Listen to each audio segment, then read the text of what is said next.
옛날에 윗바사나 뭐 명상, 뭐 온갖 뭐 그런 정통적인 불교 수행뿐만이 아니라 뭐 연불 독경, 뭐 절수행, 다양한 수행뿐만이 아니라 다양한 명상 또는 뭐 정신세계, 뭐 철학, 종교, 뭐 다양한 곳에서 이야기하는 수많은 그 수행법들이나 이런 것들을 좀 공부한 적이 있었어요. 그런데 생각보다 쉽지가 않았습니다. 하루 종일 몸과 마음을 있는 그대로 지켜보고 깨어있는 마음으로 관찰한다, 알아차린다, 이걸 하루 종일 그 알아차림이 유지되도록 한다. 이것이 쉽지가 않았습니다. 그래서 많은 사람이 실제 좌절하고 있거나 아니면 그러다가 문득 어떤 선정을 체험하거나 그랬을 때의 그 황홀감이랄까요? 그 선정의 체험의 어떤 남다른 그런 경계 체험을 통해서 이것이 깨달음 아닌가? 이것이 도가 아닌가? 해서 또 다른 어떤 더 높은 선정을 추구하거나 전에 느꼈던 그 선정을 다시 추구하려고 하거나 하면서 그 선정에 취하게 되는, 취착하게 되는 이런 오류를 범하기도 한단 말이죠. 물론 선정은 깨달음으로 가는 아주 좋은 방편이 되기도 합니다. 석가모니 부처님도 선정을 통해 깨달음에 가는 사람이 있고 선정이 없이 깨달음에 이르는 사람도 있다라고 이렇게 말씀을 하셨거든요. 좋은 방편이 될 수는 있으나 중요한 점은 그것이 깨달음이라고 착각해서 그 선정에 취하게 되면 그것은 오히려 공부에 방해를 가져오기가 쉽다. 이건 뭐 견성의 체험도 마찬가지입니다. 그 체험되는 그 순간에 쑥 내려가는 그런 어떤 그 체험의 모양, 그것은 깨달음이라고 볼 수가 없어요. 그것은 왔다가 가는 것일 뿐이죠. 진정한 이 법이라는 것은 변할 수 없습니다. 그러나 법을 가리키는 직진심하는 이 방법론이랄까요? 방편의 쓰임 이런 것들은 변화 발전할 수가 있는데 그 중에 가장 놀라운 것이 이 선의 가르침, 직진심의 가르침이 아닌가 싶은 생각이 듭니다. 많은 분들이 이 직진심을 통해 괴로움이 한번 쑥 내려가는 체험을 하신 분들이 하는 말씀을 들어보면 어떻게 얘기하시냐면 전에는 내가 윗바사나를 하려고 너무 고생을 하고 너무 애를 썼는데 내가 애쓰지 않아도 이 알아차림이 그냥 저절로 알아차려지는 측면, 저절로 깨어있는 측면, 저절로 내가 하는 삶과 행동과 이 모든 것들을 그냥 바라봐지는 측면이 있고 또 바라보고 나서 나도 모르게 이렇게 끌려가는 그 생각에 끌려가고 느낌에 끌려가고 그 상황에 끌려가고 내가 맞다고 느끼는 그 생각에 끌려가는 휙 끌려가려는 거기에서 훨씬 자유로워진다. 한 발 떨어져서 이렇게 바라보는 것이 훨씬 힘을 가지는구나 라는 이야기들을 많이 하시는 걸 볼 수 있거든요. 즉 그냥 알아차려라 하는 것보다 알아차려라는 건 뭔가를 하라는 거잖아요. 근데 사실은 이 공부는 유의법이 아니라 무의법이라고 했죠. 유의 조작하는 공부가 아닙니다. 불교의 중도라는 수행은 진정한 불교 수행은 뭔가를 하는 것이 아닙니다. 하되 함이 없이 하는 것이죠. 물론 그렇다고 안 하는 것이 아니죠. 하되 함이 없이 하는 것이다. 유의 조작으로 하는 것이 아니다. 중도 수행이라는 것은 알아차림이라는 것은 내가 알아차림을 하는 것이 아니라 사실은 늘 저절로 알아차려지고 있습니다. 이런 소리가 들릴 때 이 소리는 내가 애써야 듣나요? 내가 듣나요? 여러분 제가 하는 소리를 듣지 말아보세요. 하는 이 소리를 듣지 말아보세요. 듣지 말아집니까? 자연스럽게 들려요. 이 첫 번째 자리에서 듣는 이 이 알아차림, 이 공적 영지심, 이것은 우리에게 누구나 이미 갖추고 있는 겁니다. 본연의 성품입니다. 그래서 본래 성품이라고 하죠. 누구에게나 이미 완벽하게 갖추어져 있는 것이라고 하죠. 억지로 애써서 개발하거나 갈고 닦아서 만들어내고 조작해야 되는 것이 아니다. 그래서 불교는 없는 것을 만들어내는 가르침이 아닙니다. 여기서 저기로 가는 가르침이 아닙니다. 추구심이 딱 멈춰져야 한다. 그래서 선에서 회광반조라는 것이 바깥을 향해서 끊임없이 도를 구하고 바깥에 도가 있다고 생각해서 그 도를 구하려 가려고 하면 필시 여기서 저까지 가는 수단이 필요해요. 그걸 수행이라고 하죠. 그러니까 성문승, 영각승, 보살승 다양한 타고 가는 방법이 필요하단 말입니다. 그러니까 수행법이 필요해요. 염불, 독경, 참선, 간화선 다양한 수행법을 통해서 저쪽으로 간다고 생각해요. 그런데 그 모든 수행법의 본질은, 불교 수행법의 모든 것들은 사실은 이것을 알고 수행을 해야 된다는 거죠. 그 수행이 잘못됐다는 얘기가 아니라 그 수행을 하더라도 그 수행의 본질이 무엇인지, 여기서 저기로 가기 위한 방법론으로서 수행하는 것이 아닙니다.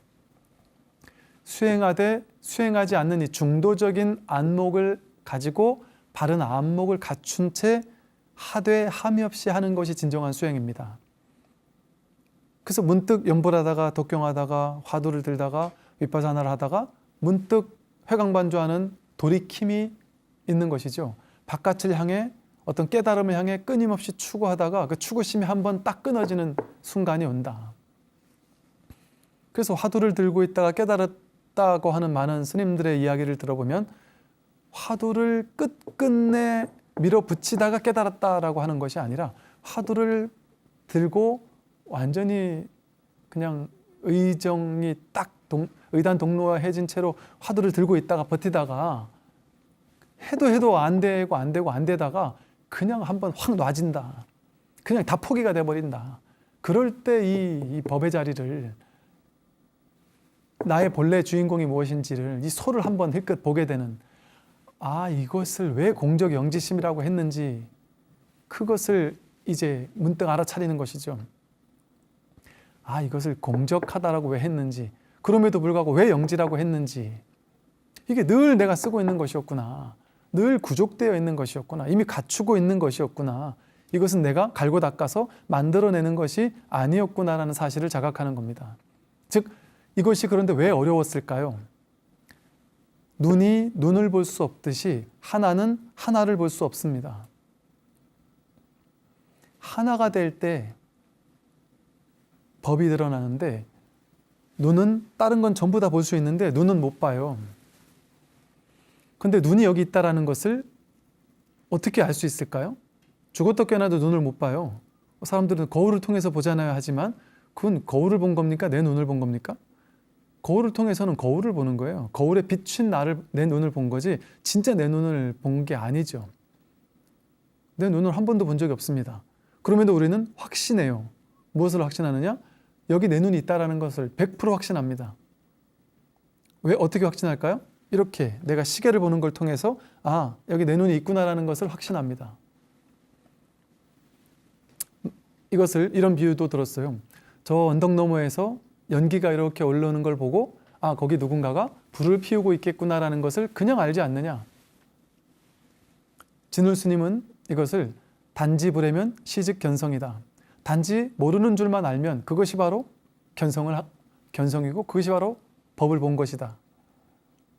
이것은 눈으로 보는 것이 아닙니다. 모양이 있어야 보죠. 색이 아니고 색수상행식이라는 경계가 아니란 말이에요. 대상 경계로 나로 둘로 나뉘어진 것이 아니란 말이죠. 스님 도저히 저는 모르겠는데요. 스님 하실 말씀이 뭔 얘기인지 도저히 모르겠습니다 하는 그것이 바로 이 법을 드러내고 있어요. 모른다라는 이 생생한 살아있음, 이 생생한 증거가 이렇게 드러나 있단 말이죠.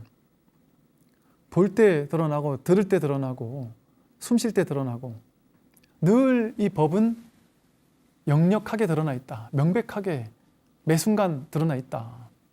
그러나 우리는 항상 태어나서 지금까지 살아오면서 오랜 습관이 색수상행식이 나라고 여기면서, 색수상행식은 어떻게 생기느냐 하면 안입이 설신의 눈, 귀, 코, 혀몸 뜻이 색성향 미촉법을 접촉할 때 수상사가 생겨난다 그래요. 수상행이 생겨나는 것이죠. 즉 눈으로 볼 때 생겨나는 인식을, 보는 인식을 쫓아가면서만 지금까지 살아온 거예요.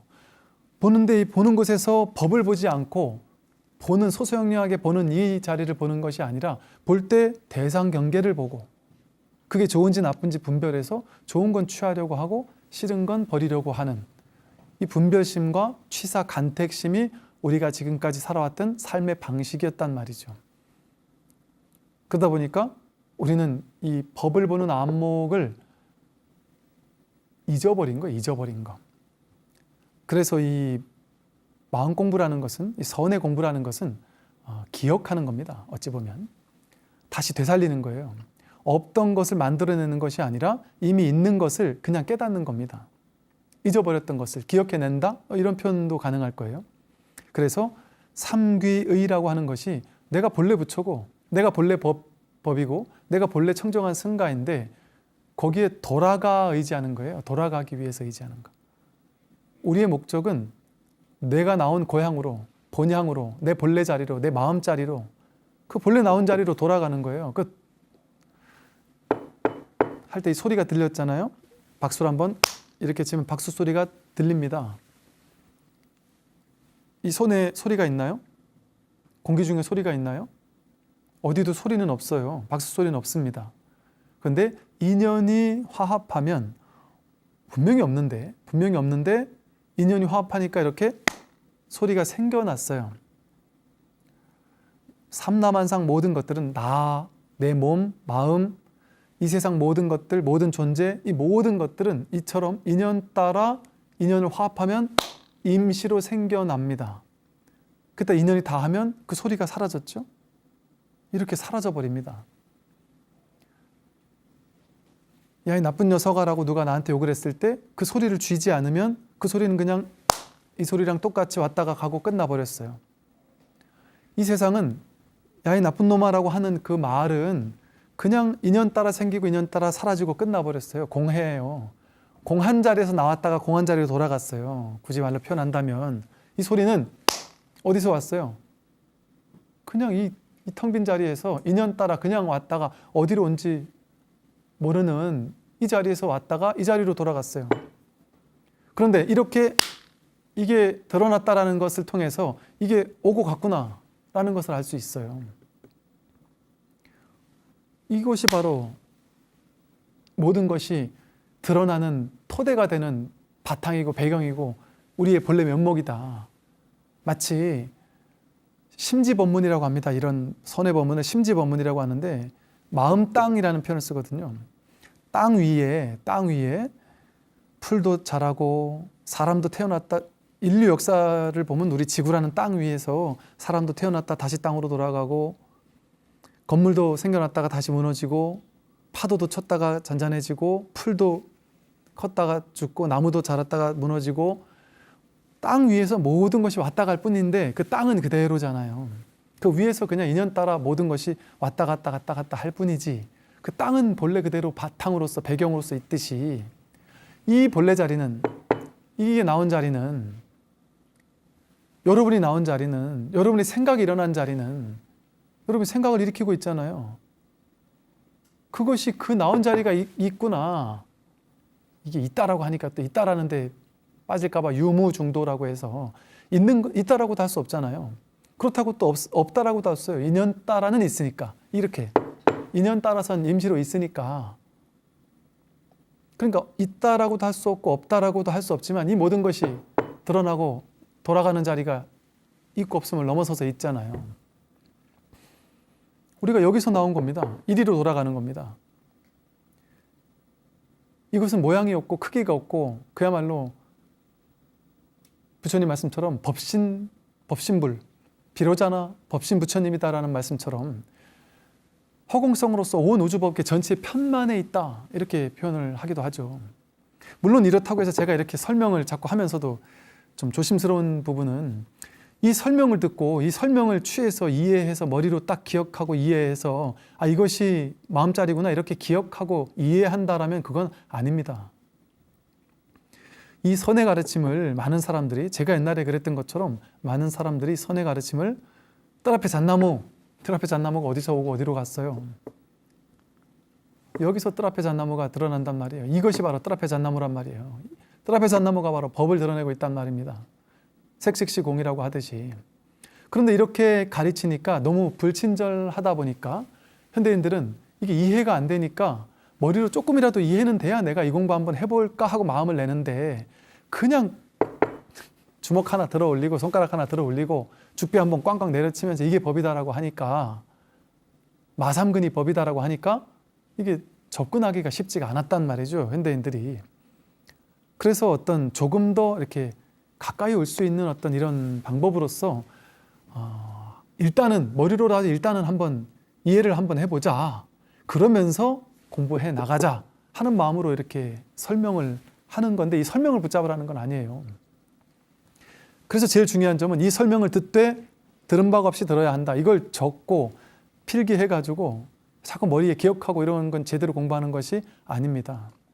어떻게 들어야 되느냐? 모르겠다. 알겠습니까? 모르겠습니까? 모르겠다는 마음으로 들어야 한다. 언제까지? 끝끝내.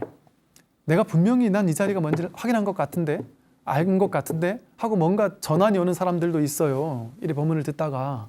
그런데 그런 사람이라 할지라도 모를 뿐이 확실해지는 겁니다.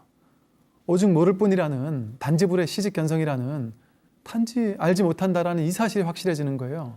이 사실을 명백하게 눈으로 보는 게 아니거든요. 근데 어떻게 눈으로 보는 것으로 명백할 수 있어요? 귀로 듣는 게 아닌데 모양으로 보는 게 아닙니다. 이것이 저것을 알고 보는 이런 개념으로서 보는 게 아닙니다.